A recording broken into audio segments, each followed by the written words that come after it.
Diálogo con Ernesto López. Bueno, gracias. Quiero darle la más cordial bienvenida en esta segunda parte del programa al ministro de Hacienda, Alejandro Zelaya, con quien vamos a hablar varios temas importantes y sobre todo el más reciente, ayer su visita a la Asamblea Legislativa para que ésta aprobara precisamente una prórroga al tema de la fijación de precios de los combustibles, que es un factor de golpe que recibe si no se tuviese hoy en día el tema de precios, si no tuviésemos esta medida. Ministro, gracias por acompañarnos. Bienvenido. Muy buenos días, Ernesto. Muy buenos días también a todos los televidentes que a esta hora de la mañana pues están informándose a través de tu espacio de entrevistas. Y con mucho gusto conversamos, Ernesto, con los diferentes temas que hemos tenido a lo largo de estos últimos días y en especial lo que presentamos el día de ayer en la Asamblea. Ayer se presentó ya la prórroga, se aprobó. ¿Qué significa esto? Bueno, como todo el mundo sabe, Ernesto, nosotros hace algunos días, ya casi 2 meses, el presidente en una cadena nacional lanzó 11 medidas contra la inflación. Dentro de esas 11 primeras medidas, 2 de ellas estaban directamente relacionadas con el precio de los combustibles. Uno era la suspensión del Cotrans y otra era la suspensión del FEFE, o lo que conocemos como impuesto de guerra. Sí.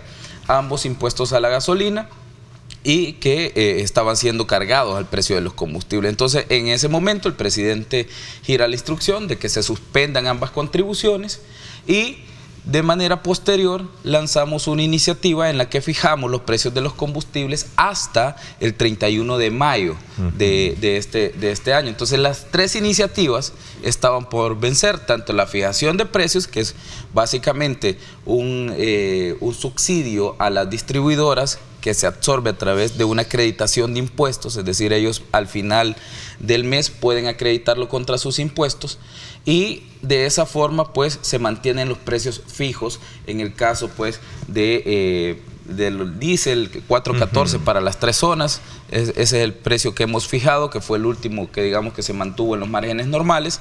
Después hubo varias variaciones por el tema de la guerra en Ucrania y con también otros fenómenos que se han dado también en Europa y en el Medio Oeste que han hecho que el precio de los combustibles vaya subiendo día a día. Y además de eso, todos sabemos cuál es el fenómeno que existe en este momento en la economía estadounidense, una inflación nunca antes vista en Estados Unidos y que ha golpeado fuertemente a todas las economías, pues el dólar es un medio de pago internacional y muchos países pues que estamos insertos en la economía global también nos vemos afectados por esa inflación de la economía estadounidense y mucho más la economía salvadoreña, ¿no? Que es una economía dolarizada. Entonces, ante estos factores o estos últimos factores, pues el presidente ha pedido o pidió el día de ayer que presentáramos la iniciativa para prorrogar los 3 decretos. Hemos prorrogado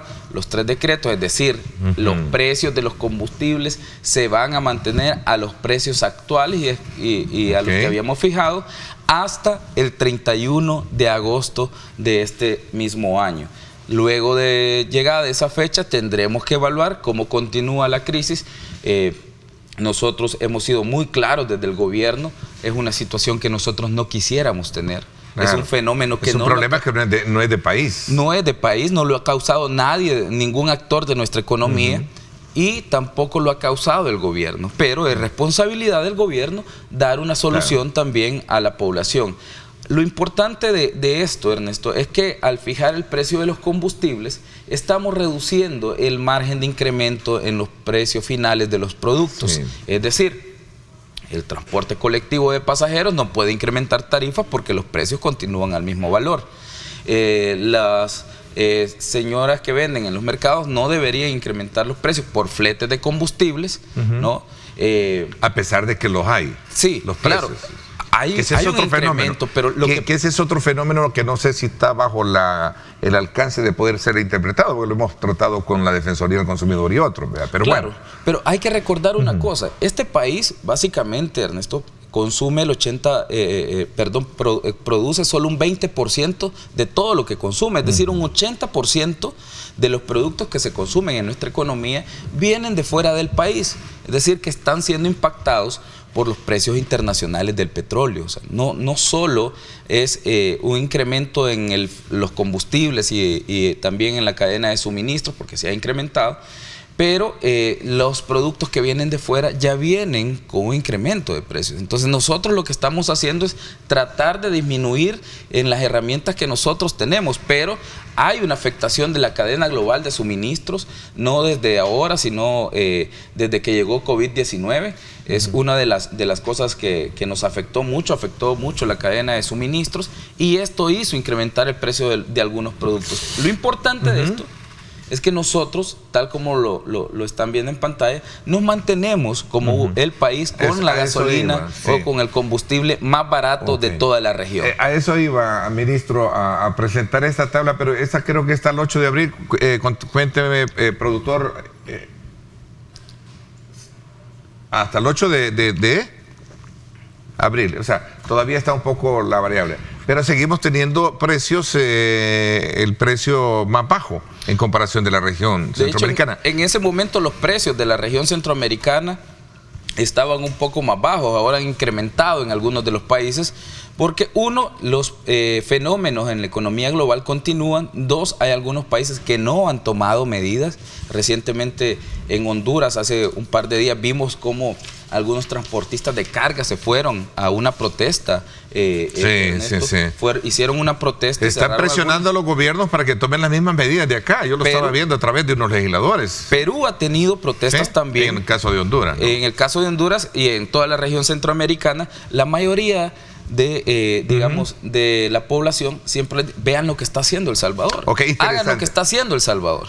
Al César lo que es del César. Ayer, por cierto, no lo digo, no me lo estoy inventando yo, aquí estuvieron presentes los exportadores. Sí. Y ellos dieron a conocer de una situación que se generó con el tema del transporte.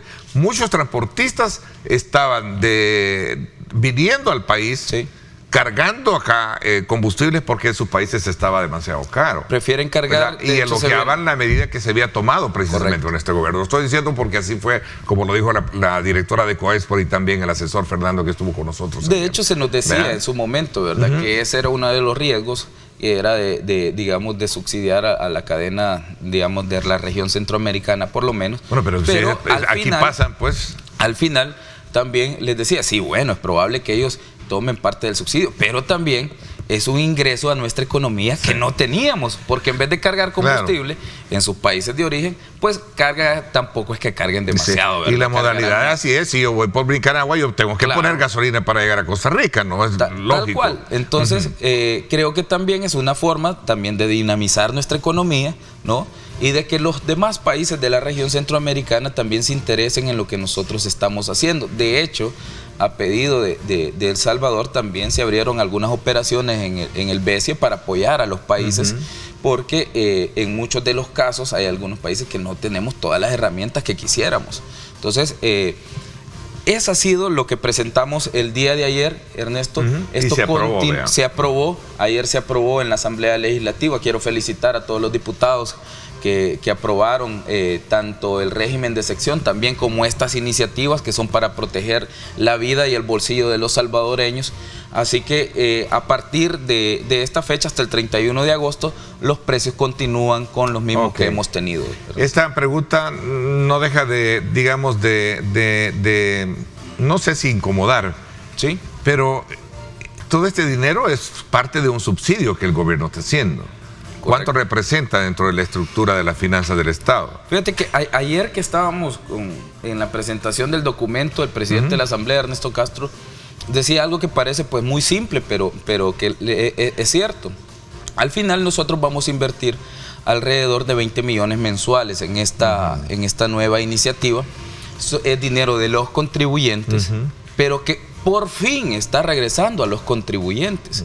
Es un sacrificio fiscal que nosotros tenemos que hacer. Vamos a tener que seguir combatiendo la evasión fiscal, vamos a tener que mejorar nuestros procesos de recaudación, vamos a tener que buscar algún ajuste dentro de nuestro mismo presupuesto para poder abordar este sacrificio fiscal. Pero, como lo decía el presidente de la Asamblea Legislativa el día de ayer, los impuestos por fin están regresando a quien debieron llegar siempre, que es a los contribuyentes. Porque con esto lo que estamos haciendo es protegiendo el bolsillo de las personas, de nuestros ciudadanos. Entonces, el movimiento que hemos hecho es un movimiento para que dentro de algunos meses no nos cueste el triple. Porque si no invertimos en este momento, vamos a tener paros de nuestros transportistas porque no van a poder seguir. Y un disparo más de precios. Eso va a hacer que se disparen los precios, se rompe la cadena de suministros nuevamente y los salvadoreños van a continuar o van a pagar más por los productos finales. Voy a hacer la pausa y regresamos hablando de ese tema porque creo que todavía hay unos elementos ahí que me llaman la atención para abordarlos y ver también la postura o la opinión de algunos economistas que hablan alrededor de esta situación, porque también hay que ver ese otro lado y darle respuesta, ¿no? Con gusto. 7:35 minutos, pausa y regresamos con más.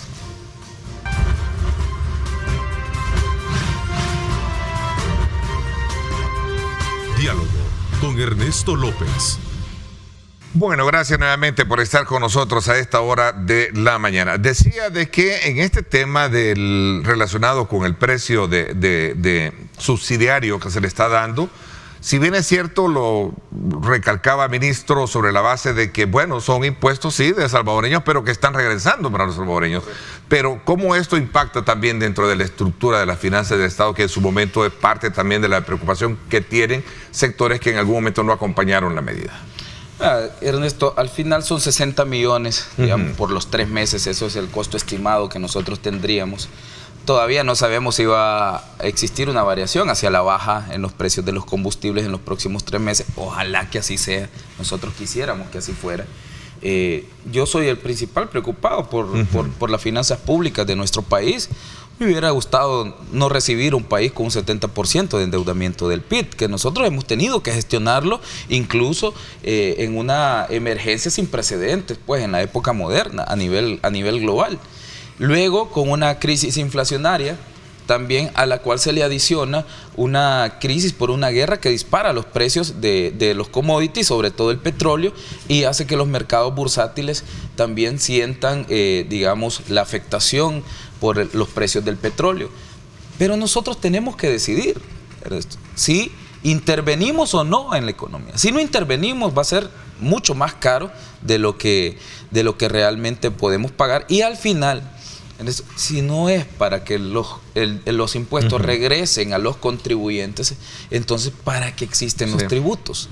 Se supone que con eso nosotros financiamos obras y financiamos programas que son de beneficio general para la población. En este caso, no solo se benefician quienes cargan combustible, se beneficia toda la cadena de suministros y impactando directamente al consumidor final.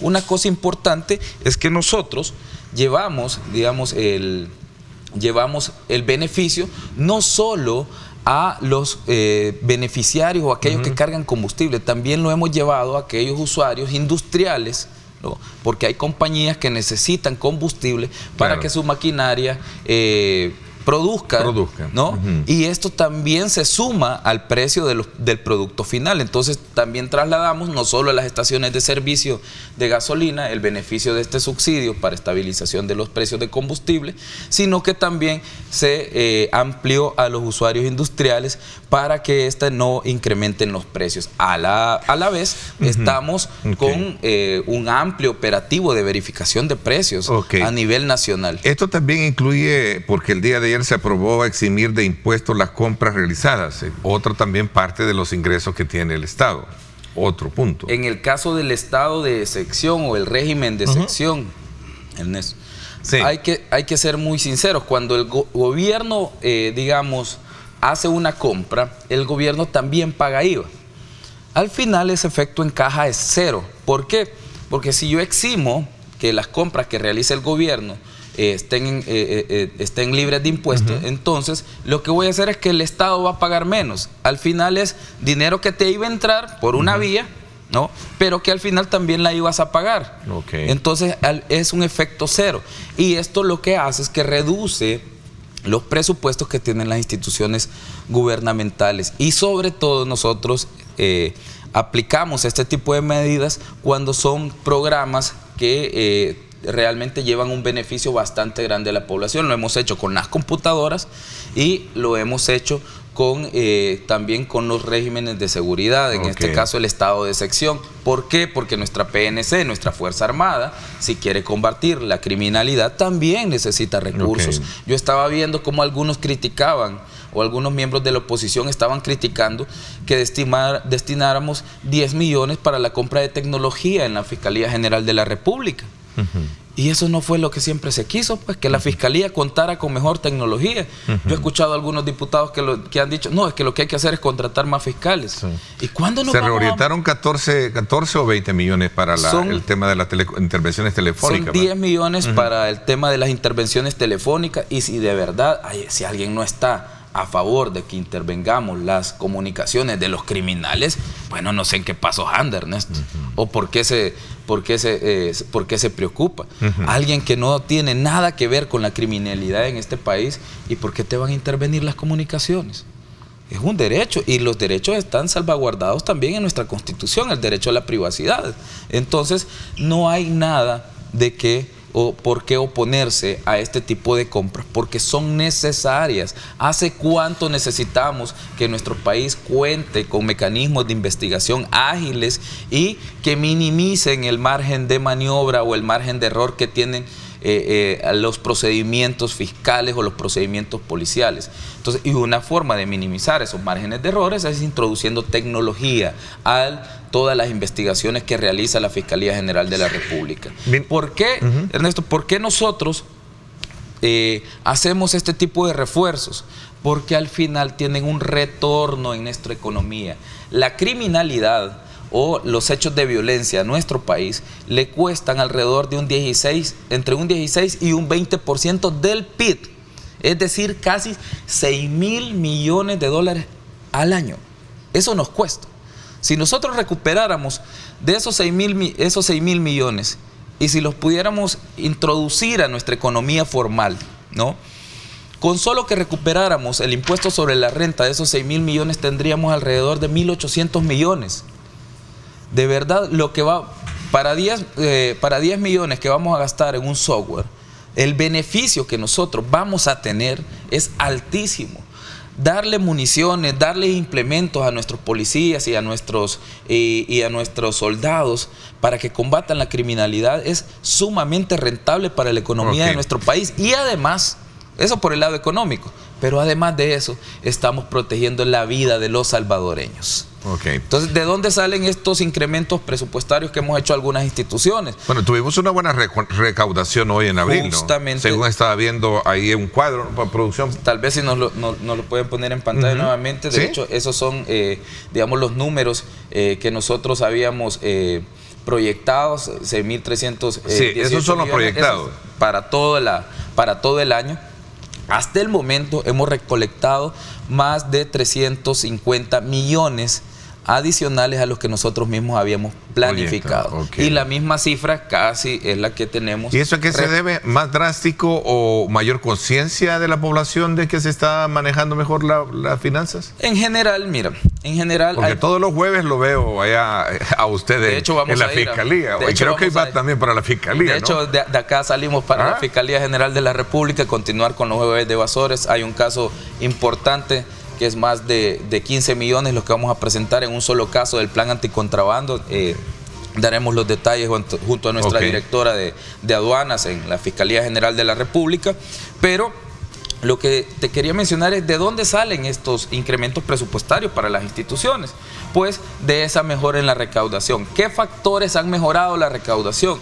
Un plan antievasión fuerte en este país, Ernesto. Nunca habíamos visto un plan antievasión, y lo digo con mucho orgullo, no porque yo sea quien haga el plan antievasión, sino que hay todo un equipo de trabajo detrás de nosotros que trabaja día a día para ir y buscar a esas personas que han estado saqueando los fondos de los salvadoreños. Y además de eso, las obras se están viendo. Los mismos contribuyentes nos dicen: ahora yo pago mis impuestos con mucha más, digamos, rapidez, porque estoy viendo que están invirtiendo en educación. Las computadoras las hemos continuado dando, ya vamos a terminar de entregar las computadoras y iPads a todos los estudiantes de las escuelas públicas de nuestro país. Además de eso, también continuamos invirtiendo en infraestructura. Hace poco lanzamos la primera piedra del paso a desnivel en Opico, que se va a conectar con el Claudia Lars. Además se va a unir al viaducto de Los Chorros, el Gerardo Barrios. Necesidad y urgencia eso. Muchísimas necesidades. Estamos terminando el redondel Utila también. Alejandro, Ernesto, me voy a hacer una pausa comercial. No sé si te escuché decir, si te preocupa o te ocupas por las finanzas públicas, ¿cierto? Me ocupo, me preocupo. ¿Qué pasó? ¿Te ocupas y te preocupas, sí?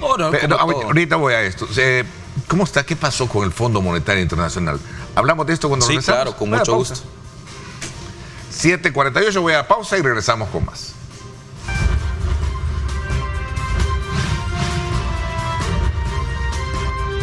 Diálogo con Ernesto López.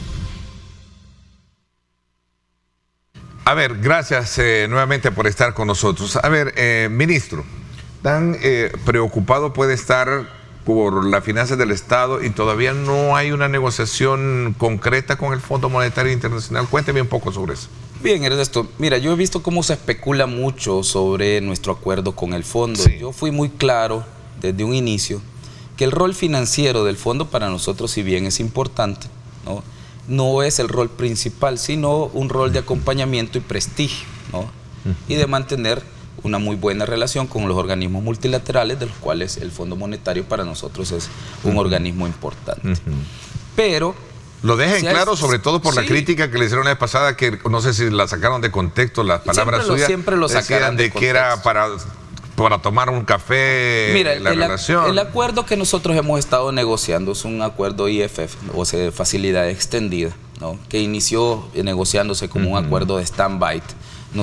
Cuando yo llegué ya había una iniciativa para negociar un acuerdo de stand-by. Sí. Cambiamos la estrategia y fuimos mejor por un IFF, que fue un acuerdo de facilidad extendida. Y al final el monto no varió, solo son alrededor de 1.200, 1.300 millones del programa para 3 años, Ernesto.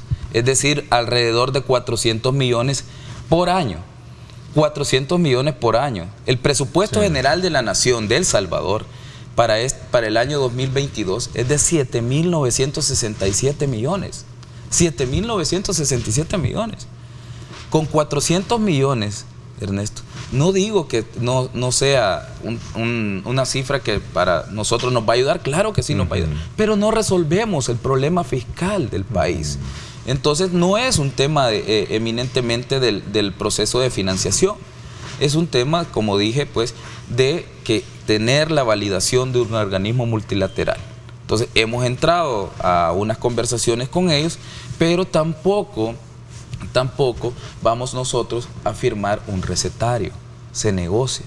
Y si en otros países no están acostumbrados a negociar, u otros economistas no están acostumbrados a negociar y agarran cualquier receta que les dan, pues lo harán ellos. Pero mi responsabilidad es negociar las mejores condiciones para el país dentro del acuerdo, así como ellos tendrán que negociar sus propias condiciones, Pero, por ejemplo, yo de entrada les dije, incremento al IVA no lo vamos a negociar. Es algo que no lo voy a negociar mientras yo sea ministro. Hay puntos innegociables. Hay puntos innegociables. Entonces, pero el fondo, si tú ves los reportes, el Fondo Monetario Internacional siempre te va a decir que incrementes el IVA. Toda la vida recomienda. Él tiene una agenda recomendatoria, ¿verdad? Y claro, lo hace por una razón. No lo hace porque, digamos, que sean malas personas, porque de esa forma, ellos ven que los impuestos indirectos llegan mucho más rápido a las arcas estatales y eso te puede hacer mucho más fuerte tu recaudación. Y le da solvencia también al país para poder recibir más préstamos, porque en eso consiste,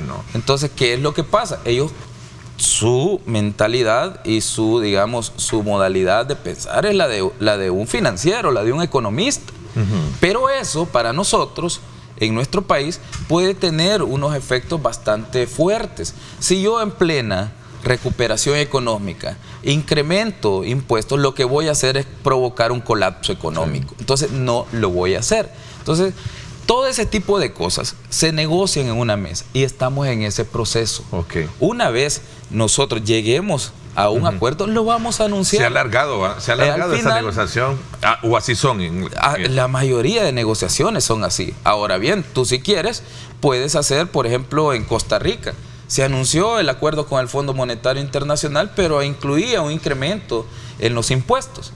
¿Qué es lo que pasó? Costa Rica nunca había tenido protestas y tenía protestas en plena pandemia. Por esa misma razón, por el acuerdo con el fondo. Y al final todavía no se ha perfeccionado porque llegaron a un acuerdo de personal. Pero no hay una ratificación del Congreso. Entonces, al final, si no tiene ratificación del Congreso, de nada sirve que tú negocies todo lo que quieras, porque no vas a poder implementar. Entonces, lo mejor en este tipo de procesos, Ernesto, es llevarlo de manera sobria, negociar las condiciones en las que uno sí de verdad va a entrar y que va a cumplir, ¿no? Y de manera posterior, pues, llegar y firmar el acuerdo. Cuando tengamos el acuerdo terminado, lo vamos a anunciar. Y como dije, no hay ninguna probabilidad, y de verdad lo digo, no estamos pensando en caer en impago como algunos profetas del caos siempre lo anuncian. ¿Qué no vamos a poder pagar el bono 2023? Y a veces a mí me da un poco de risa, ¿verdad? Porque yo digo 800 millones, o sea, pareciera que 800 millones es mucho dinero, pero cuando tú lo contextualizas en el presupuesto general de un país, de verdad, 800 millones es bastante poco. ¿Y vamos a poder pagar esos 800 en enero? ¿Se van a poder? Que sí.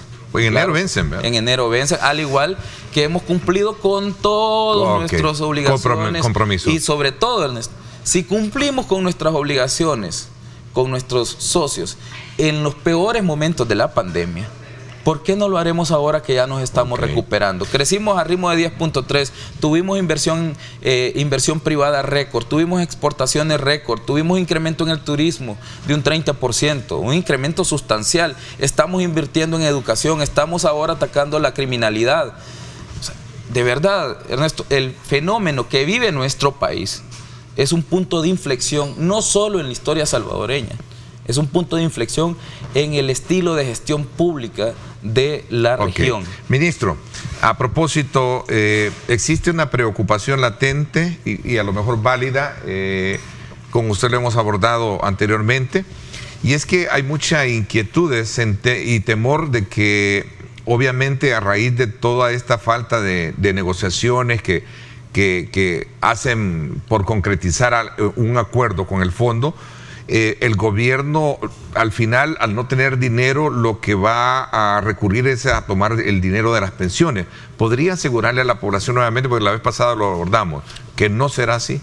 Mira, en absoluto. La gente a veces cree que algunas mentiras de algunos, como dije, a los que yo llamo profetas del caos. Esta gente siempre está diciendo que el país va mal, que el país se está enrumbando hacia una diatriba sin salida, cuando ellos han administrado, han hecho todo mal. Y ahora son ellos los que vienen a criticar cuando el país se está enrumbando. Entonces, la verdad, cuando algunos dicen el gobierno no tiene dinero, ¿y cómo estamos haciendo para financiar todas las obras, pues? ¿Y cómo estamos haciendo para seguir entregando computadoras a nuestros niños? ¿Cómo estamos haciendo para mantener a nuestros hospitales? ¿Cómo estamos haciendo para continuar con toda la obra pública que estamos anunciando? Estamos mejorando la recaudación. Estamos mejorando también nuestras negociaciones, estamos ampliando y diversificando nuestras fuentes de financiamiento. Son discursos más es un tema, digamos, distorsionadores viniendo de estos sectores, entonces, mira, a ese criterio. Por ejemplo, si le vamos a creer a Fusades, ¿no?, que son los que siempre salen a decir, a Rafael Lemus, por favor, si Rafael Lemus era hasta candidato a diputado de Arena, fue asesor de Arena en la Comisión de Hacienda. Lo podías ver incluso hay videos en mis discusiones cuando estaba la legislatura anterior, donde Rafael Lemus aparece. Y son los economistas, al igual, y lo digo con mucho respeto, yo a Rafa lo conozco, pues, también conozco a Luis Membreño. Pero ¿quién no ha sabido que Luis Membreño ha sido asesor de los gobiernos de Arena? ¿Y quién no ha sabido que este señor economista, que también fue parte de los gobiernos del FMLN, Villalona, si no mal recuerdo, César Villalona, fueron parte de los mismos gobiernos? ¿Quién no sabe que Fusades era el think tank diseñado por los gobiernos de Arena para validar todos sus planes de gobierno. ¿A dónde nos llevaron entonces los planes de gobierno? El gobierno no va a agarrar fondos de pensiones para cubrir su necesidad. En absoluto, no se está pensando en eso. Estamos pensando en combatir a los evasores. Si alguien, tú recuerdas cuando FUSADE, por ejemplo, sacó un comunicado cuando nosotros lanzamos el plan antievasión. Ahora todos aplauden la recaudación. Okay. Ahora todos nos dicen, miren, han mejorado mucho la recaudación, ¿verdad? Eso sí hay que reconocérselos a la gente que está tomando decisiones, que han mejorado la recaudación. Pero cuando salimos a dar nuestros primeros pasos, Ernesto, ellos hicieron lo mismo que saben hacer. Criticar y decir que íbamos mal, que íbamos a atacar la inversión privada, okay, que ya no iba a venir inversión al país, que los empresarios ahora iban a ser perseguidos, pero nada de eso sucedió. Y lo mismo va a pasar con todos los otros, las otras mentiras que ellos inventan. Me quedo con el sabor a seguir hablando de este tema. Lo invito más adelante, ministro. No hablamos de la recaudación de impuestos, que creo, bueno, ligeramente lo tocamos, sí, ¿no? Un poco. Y de las cifras récord en inversión también, que inversión privada, sí, privada que vamos a seguir acompañando también. Me comprometo más adelante traerlo y hablar sobre estos temas. Le agradezco este día que nos haya acompañado y nos haya informado sobre esta nueva prórroga a fijación de los precios de los combustibles. Gracias, ministro. Gracias a ti, Ernesto, y siempre es un placer pues informar a la población sobre las iniciativas que estamos teniendo en materia hacendaria. Así que muy buen día para todos y nos vemos dentro de poco en la Fiscalía General de la República con un nuevo Jueves de Evasores.